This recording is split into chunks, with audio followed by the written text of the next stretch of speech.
और इस तरीके से देश में माहौल बनाकर, हिंदू मुसलमान का माहौल बनाकर, ये हिंदू मुसलमान का माहौल कांग्रेस के विरोध में नहीं है। आप लोग, कांग्रेस के लोग ऐसा शो करते हैं कि वो उसके विरोध में नहीं है। उनके फेवर में क्या है कि 2 पार्टी रहेगी, उसमें हमारी पार्टी तो रहेगी, कांग्रेस रहेगी। और मान लो 4 चुनाव में 5वीं बार हम चुन कर आएंगे, कोई बात नहीं, हम तो आएंगे ना। तो इसका मतलब है कांग्रेस जाएगी तो बीजेपी आएगी, बीजेपी जाएगी तो कांग्रेस आएगी। तो इसका व्यावहारिक अर्थ क्या है? कांग्रेस पार्टी ब्राह्मणों की, बीजेपी पार्टी भी ब्राह्मणों की। एक ब्राह्मण का रूल जाएगा, दूसरे ब्राह्मण का रूल आएगा, दूसरे ब्राह्मण का जाएगा, पहले ब्राह्मण का आएगा। मैं कहते रहता हूं, एक राजा राम है, एक सीताराम है। राजा राम जाएगा तो सीताराम आएगा, सीताराम जाएगा तो राजा राम आएगा। तो हम लोगों के सामने राजा राम सीताराम, राजा राम सीताराम, राजा राम सीताराम, राजा राम सीताराम, राजा राम सीताराम, राजा राम सीताराम, ये तो कर रहे हैं हम लोग।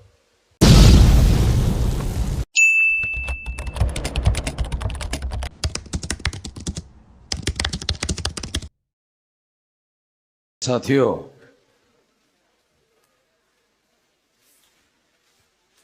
भारत मुक्ति मोर्चा के द्वारा कोकण स्तरीय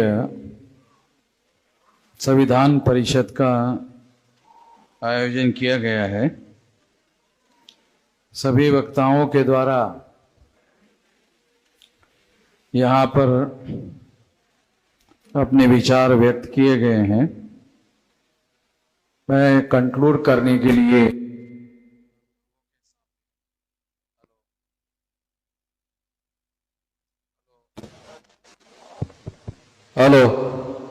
कंक्लूड करने के लिए आप लोगों के सामने उपस्थित हूँ। जो विषय चर्चा करने के लिए रखे गए हैं उसमें विषय है सामाजिक विषमता ही प्रजातंत्र के विनाश के कारणों में से एक प्रमुख कारण है। मुझे इसके बारे में किसी प्रकार का कोई संदेह नहीं है। बाबा साहब आम्बेडकर 22 दिसंबर 1952 को पूना कोर्ट के सामने बार में उन्होंने ये बात कही। दूसरा विषय है भारत के मूल निवासी Bahujan Samaj, SC, ST, OBC और माइनॉरिटी को इकट्ठा आए बगैर उनके सामाजिक, राजनीतिक, आर्थिक समस्याओं का समाधान संभव नहीं है, एक चिंतन। तीसरा विषय है 31 जनवरी 2024 को मुख्य चुनाव आयोग मुख्यालय पर लाखों का मोर्चा क्यों निकाला जा रहा है, एक चर्चा। ऐसे लगभग 3 विषय चर्चा करने के लिए रखे गए हैं। साथियों, 26 जनवरी 1950 को संविधान को देश में लागू किया गया।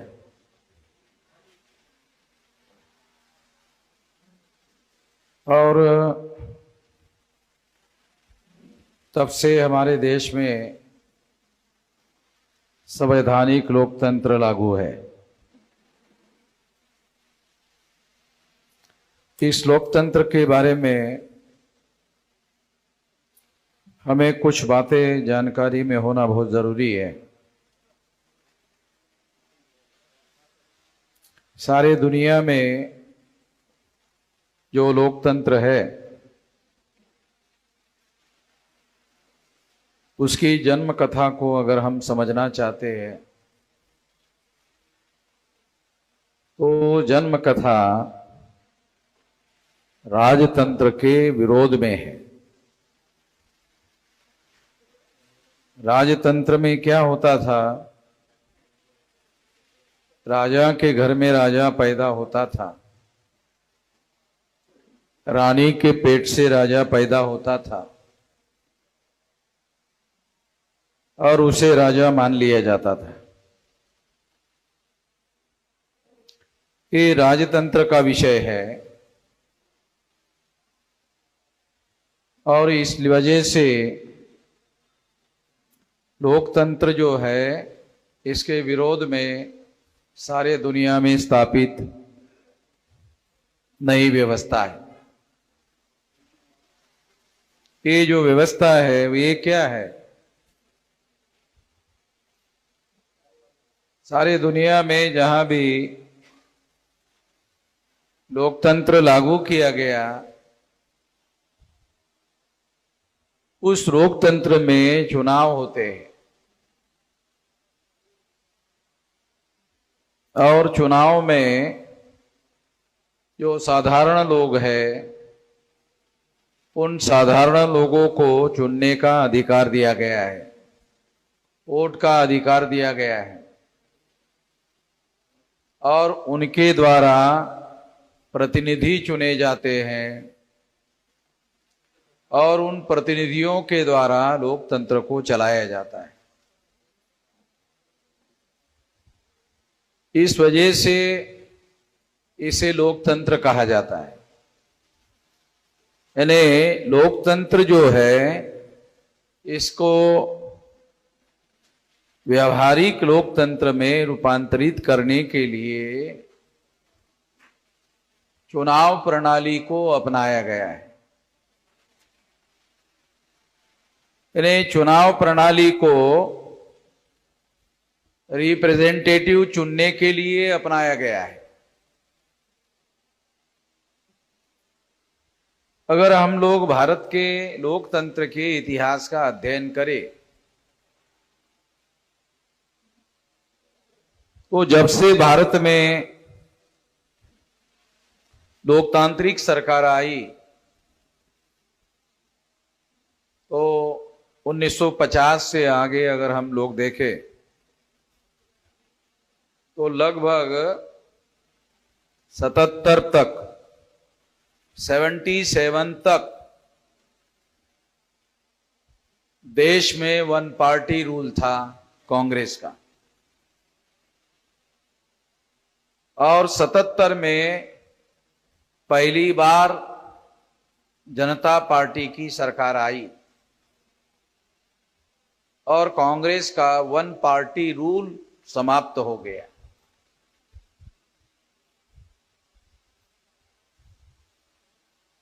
डेमोक्रेसी में मैं ऐसे मानता हूं केवल चुनाव पर्याप्त नहीं है, केवल चुने हुए प्रतिनिधि चुनकर भेजे जाना ही पर्याप्त नहीं है, क्योंकि इस बात को लोकतंत्र अगर माना जाए तो कांग्रेस ने 77 तक चुनाव करवाए और कांग्रेस की सरकार 77 तक रही। इस हिसाब से इसे लोकतांत्रिक सरकार कहना होगा, मगर वो वन पार्टी रूल था। अगर हम लोग केयरफुली एनालाइज करें तो हमें पता चलता है कि वो वन पार्टी रूल था। वो वन पार्टी रूल को डेमोक्रेसी नहीं माना जा सकता, क्योंकि वो ऐसा मानकर चलते हैं कि उनको जो ठीक लगता है वो करते रहेंगे। देश में इसी सोच की वजह से इमरजेंसी को थोपा गया था। ये जो सोच है इसी वजह से इमरजेंसी को थोपा गया था। इसलिए मैं ऐसा मानता हूं केवल वन पार्टी रूल, चाहे उसमें चुने हुए प्रतिनिधियों की सरकार हो तो भी उसे लोकतंत्र मानना उचित नहीं होगा, क्योंकि वो वन पार्टी रूल है। डेमोक्रेसी में वन पार्टी रूल मानना निश्चित रूप से इसको डेमोक्रेसी नहीं माना जा सकता। अगर हम लोग तुलनात्मक अध्ययन करें, अमेरिका का उदाहरण ले लो, तो अमेरिका में एक रिपब्लिकन पार्टी है और एक डेमोक्रेटिक पार्टी है, यानी दो बड़ी पार्टियां हैं। और ये दो बड़ी पार्टियों में इतना कांटे का चुनाव होता है, प्रेसिडेंशियल चुनाव होता है, वो बहुत बार 1-1.5-2% से राष्ट्रपति चुना जाता है और अपोजिशन पार्टी बहुत मजबूती से विरोध में खड़ी रहती है। यानी प्रेसिडेंशियल जो चुनाव अमेरिका में होता है उसमें दो बड़ी पार्टियां, बराबरी की पार्टियां चुनाव लड़ती है और उसके बाद जो उन्होंने रिप्रेजेंटेटिव हाउस बनाया उसका अलग चुनाव होता है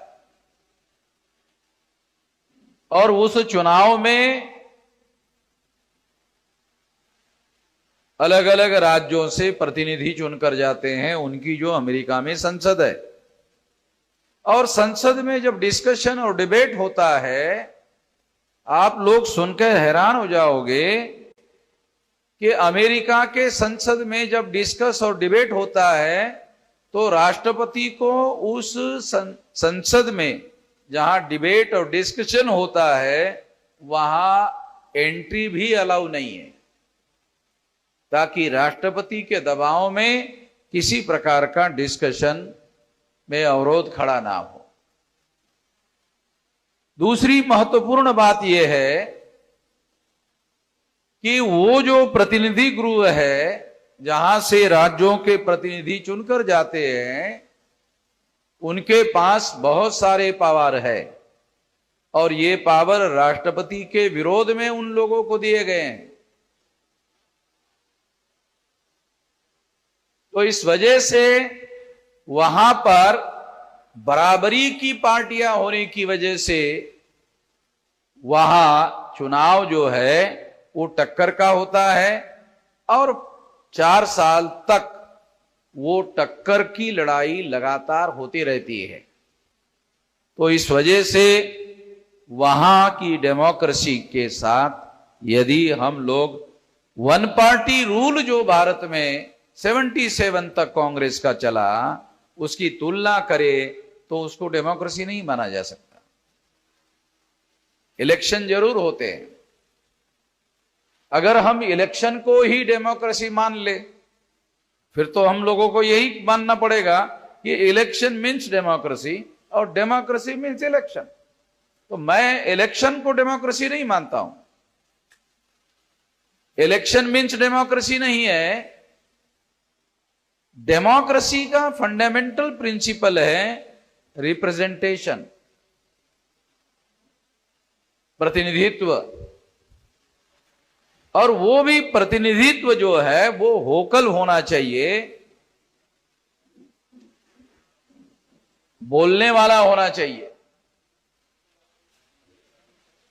अगर और पार्टी जो चाहती है वो करती है तो रिप्रेजेंटेशन का कुछ अर्थ ही नहीं रहता। तो ये बात हम लोगों को समझना होगा। दूसरी महत्वपूर्ण बात मैं आप लोगों को बताना चाहता हूं, 77 में क्या हुआ, जनता पार्टी की सरकार आई, कांग्रेस की सरकार चली गई। तो 77 के बाद से भारत में वास्तविक डेमोक्रेसी की प्रक्रिया शुरू होती हुई दिखाई देती है। यानी मजबूत विपक्ष खड़ा हो गया। मजबूत विपक्ष के बगैर, मजबूत विरोधी पार्टी के बगैर डेमोक्रेसी नहीं हो सकती। मजबूत विरोधी पार्टी होनी चाहिए और जब तक मजबूत विरोधी पार्टी ना हो तब तक वास्तविक डेमोक्रेसी नहीं हो सकती। तो 77 के बाद से हमारे देश में धीरे धीरे डेमोक्रेटिक प्रक्रिया शुरू होती हुई दिखाई देती है। 2004 में ईवीएम मशीन आई सारे देश भर में। 2004 के पहले हमारे देश में बैलेट पेपर से चुनाव होता था। 2004 में ईवीएम मशीन आई और ईवीएम मशीन में जब चुनाव हुआ, जब ईवीएम मशीन का जब उपयोग हुआ चुनाव में और उसके द्वारा चुनाव हुआ, तो ईवीएम मशीन के बारे में सवाल खड़े किए गए।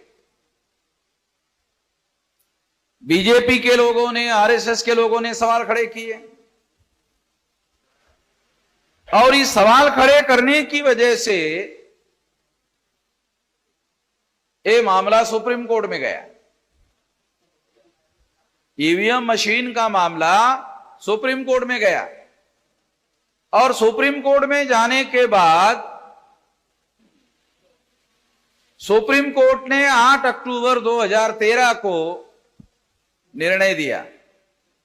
उस निर्णय में सुप्रीम कोर्ट ने क्या कहा? सुप्रीम कोर्ट ने उस निर्णय में कहा केवल ईवीएम मशीन के द्वारा फ्री, फेयर एंड ट्रांसपेरेंट चुनाव नहीं हो सकता। फ्री यानी मुक्त चुनाव नहीं हो सकता, फेयर यानी निष्पक्ष चुनाव नहीं हो सकता, ट्रांसपेरेंट यानी पारदर्शी चुनाव नहीं हो सकता, ऐसा सुप्रीम कोर्ट ने कहा।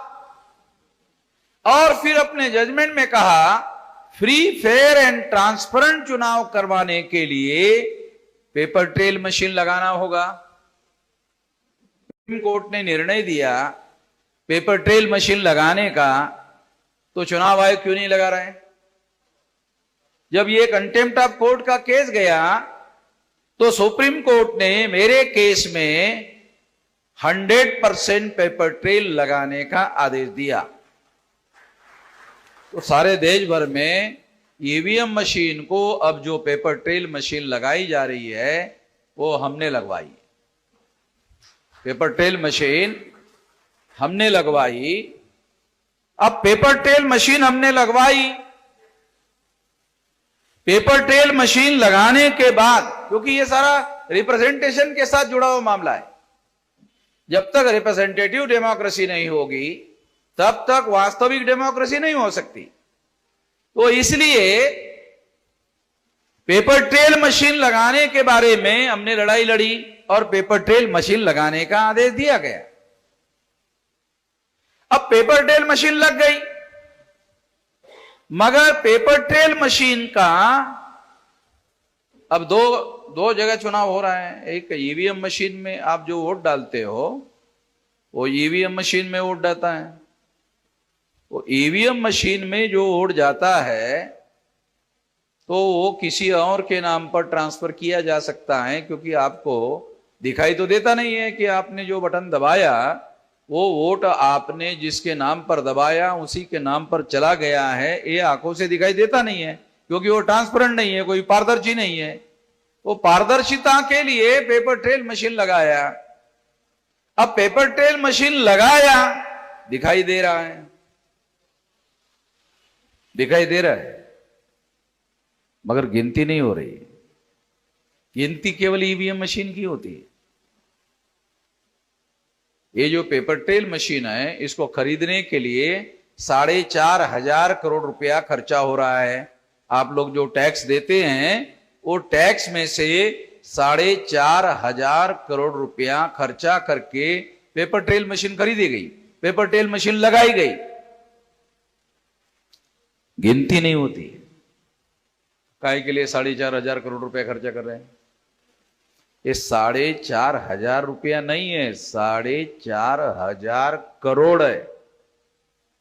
4.5 लाख भी नहीं है, ये 4,500 करोड़। इतने 1000 करोड़ रुपया खर्चा करके मशीन लाई गई, पेपर ट्रेल, और उस पेपर ट्रेल से जो कागज के वोट कट कर बैलेट बॉक्स में गिरते हैं, वो काय के लिए गिरते हैं? जब ईवीएम मशीन की ही गिनती करते हो तो वो कागज के टुकड़े बैलेट बॉक्स में गिर रहे हैं, वो काय के लिए गिरा रहे हो? जब उसकी गिनती कर नहीं रहे हो तो वो काय के लिए गिरा रहे हो? 4,500 करोड़ रुपया काय के लिए खर्चा कर रहे हो, और वो कागज के टुकड़े काय के लिए गिनती कर रहे हैं, काय के लिए डाल रहे हो वहां, काय के लिए गिरा रहे हो?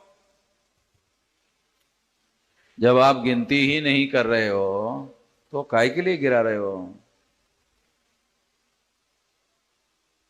साथियों, ये बात को ध्यान में रखते हुए 31 जनवरी को हमने इसके लिए दोबारा चुनाव आयोग पर 1 लाख लोगों का मोर्चा लेकर जाने का ऐलान किया।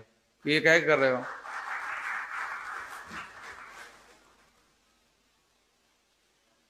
वन 1% गिनती होगी, 1% से चोरी कैसे पकड़ी जाएगी? जब तक मुकम्मल तरीके से ये गारंटी नहीं दी जाती, जैसे जितने लोगों ने वोट डाला उसमें से 1% की गिनती हो रही है, चलो ठीक है, तो 99% जो लोग वोट डाल रहे हैं उनके वोट का अधिकार भी फंडामेंटल राइट है। तो क्या केवल 1% लोगों के 1% लोगों की जो वोट है उसकी गिनती आप कर रहे हो, केवल उतने ही लोगों का वोट फंडामेंटल राइट है? 99% लोगों का वोट जो है फंडामेंटल राइट नहीं है, उनका वोट भी फंडामेंटल राइट है। वोट फंडामेंटल राइट क्यों होता है? हमारे लोगों को मालूम होना चाहिए कि वोट फंडामेंटल राइट क्यों है। जैसे मैं भाषण कर रहा हूं, मैं अपने विचार अभिव्यक्त कर रहा हूं, वोट देकर भी अपने विचार की अभिव्यक्ति होती है। जैसे अगर आपने कांग्रेस को वोट दिया तो इसका मतलब आप कांग्रेस की विचारधारा को मानते हो। अगर आपने बीजेपी को वोट दिया, माना जाएगा आप बीजेपी की विचारधारा को मानते हैं। अगर आप कांग्रेस और बीजेपी दोनों के विचार के विरोध में वोट दिया तो माना जाएगा कि आप दोनों के विचार के विरोध में आपने वोट दिया। इसका मतलब है विचार की अभिव्यक्ति करने का वोट देकर आप तरीका अपनाते हो, इसलिए वोट देने का अधिकार अभिव्यक्ति का तरीका है। और अभिव्यक्ति की आजादी आर्टिकल 19 के तहत फंडामेंटल राइट, संविधान का जो आर्टिकल 19 है उसके तहत फंडामेंटल राइट है। तो इसका मतलब यह है केवल 1% लोगों को ही अगर गिनती करते हो तो उनके ही वोट को आप फंडामेंटल राइट मानते हो, और 99% लोगों के वोट को आप फंडामेंटल राइट नहीं मानते हो। ऐसा इसका मीनिंग होता है। इसका वास्तविक उपाय यह है कि ईवीएम मशीन आप बरकरार रखना चाहते हो, रखो। पेपर ट्रेल मशीन लगाया तो पेपर ट्रेल मशीन के जो कागज के टुकड़े गिर रहे हैं उसकी गिनती करो 100%। अगर 100% गिनती होगी तो क्या होगा? ईवीएम मशीन में घोटाला हो रहा है कि नहीं हो रहा है, ये पेपर ट्रेल में पकड़ा जाएगा। अगर ईवीएम मशीन में घोटाला हुआ, जैसे वाराणसी में नरेंद्र मोदी के चुनाव में ईवीएम मशीन ने 1,87,000 वोट ज्यादा निकाले, कहां से आए हैं?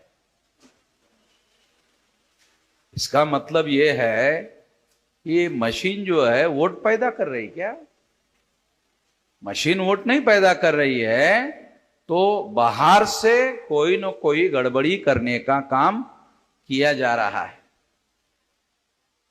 एग्जाम्पल के लिए बता रहा हूं, नरेंद्र मोदी के चुनाव में 2019 में जो चुनाव हुआ उसमें जितना वोट हुआ, यानी मान लो 20 लाख लोगों को वोट देने का अधिकार था, 50% लोगों ने वोट दिया, इसका मतलब 10 लाख लोगों ने वोट दिया, तो मशीन से 10 लाख वोट निकलने चाहिए ना, 11,87,000 निकले, 1,87,000 ज्यादा निकले, कहां से आ गए, क्यों आ गए?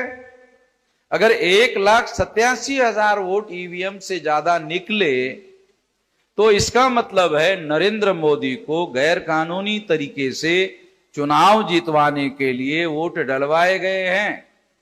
ये उसका एविडेंस है, 1,87,000 वोट इसका एविडेंस है, फिजिकल एविडेंस है। अगर पेपर ट्रेल मशीन का 100% काउंटिंग होती तो 100% में पता चल जाता, क्या पता चल जाता? 100% में पता चल जाता कि ईवीएम मशीन में डाले गए वोट और निकाले गए वोटों में अंतर है, उसका उपयोग नरेंद्र मोदी करेगा। तो नरेंद्र मोदी करेगा का क्या अर्थ होगा? एक आदमी सब कुछ करता रहेगा, पार्टी डेमोक्रेसी से आगे बढ़ जाएगी। वो एक आदमी, क्योंकि फिर वो देख रहा है, वो कर रहा है, वो कर रहा है, वो फैसले करेगा, वो फैसले करेगा, तो इसका मतलब है एक आदमी हो गया, तो रिप्रेजेंटेटिव डेमोक्रेसी खत्म हो जाएगी। अगर डेमोक्रेसी रिप्रेजेंटेटिव नहीं है तो डेमोक्रेसी नहीं माना जा सकता। राजा में क्या होता, राजा भी तो एक ही होता था ना, दो थोड़ी होता था, राजा एक ही होता था। और नरेंद्र मोदी अकेला ही अगर फैसले कर रहा है तो राजा भी अकेला ही करता था, नरेंद्र मोदी ही अकेला कर रहा है, तो इसका मतलब है इसको आपने लोकतंत्र का नाम शेष लोगों को मिल रहे हैं, नहीं मिल रहे हैं। तो ये डेमोक्रेसी में यदि आप वहां जहां जहां भी डेमोक्रेसी है तो वहां वहां यूरोप में अगर आप जाकर देखोगे तो आपको पता चलेगा, अमेरिका में जाकर देखोगे तो वहां पता चलेगा वहां के लोगों की आर्थिक स्थिति में सुधार क्यों होता है, क्योंकि जो टैक्स के रूप में पैसा मिलता है वो टैक्स के रूप में मिला हुआ पैसा इस तरह से खर्चा किया जाता है जिससे लोगों को विकसित करने का मौका मिलता है, लोगों को विकसित करने के लिए अवसर मिलता है, लोगों को विकसित होने का मौका मिलता है और उसका फायदा लेकर लोग अपना डेवलपमेंट करते हैं। और लोग जब अपना डेवलपमेंट करते हैं तो निश्चित रूप से लोगों के सामाजिक आर्थिक जीवन में खुशहाली आती है। डेमोक्रेसी से निश्चित रूप से आना चाहिए, क्योंकि ये लोकतंत्र है, तो लोगों के लिए निश्चित रूप से चलना चाहिए। और ये तभी चलाया जा सकता है जब डेमोक्रेसी रिप्रेजेंटेटिव हो। तो देश में जो चल रहा है वो बात मैंने ओवरऑल आपको समझाने का प्रयास किया। उस हिसाब से अगर देखा जाए तो हम इंडिया में डेमोक्रेसी को संकुचित करने का संकोच निर्माण करने का प्रयास हो रहा है, ये बात दिखाई दे रही है। चुनाव में हम लोगों को ज्यादा अहमियत दे रहे हैं, केवल चुनाव में अहमियत दे रहे हैं, चुने हुए प्रतिनिधियों को पार्लियामेंट में या विधानसभा में अहमियत नहीं दे रहे, केवल चुनाव को अहमियत दे रहे हैं, ये दिखाई दे रहा है। ये बात मैंने आपको समझाने का प्रयास किया। मैं आपको दूसरी अभी जो विलास खरात ने आप लोगों को बातें बताई उस रेफरेंस में अपनी राय बता रहा हूं जो बहुत अहम है। वो ये है कि ये ब्राह्मण लोग जो 3.5% लोग हैं जो उन्होंने कहा वो ऐसा क्यों कर रहे हैं,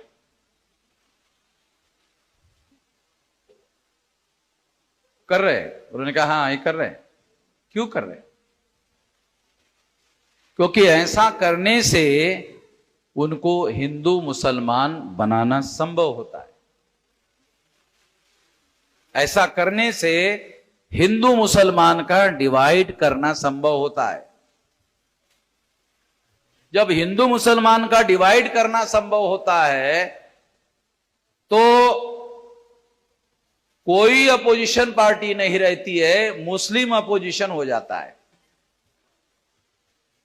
मुस्लिम के विरोध में आप लड़ रहे हो तो मुस्लिम अपोजिशन पार्टी हो गई।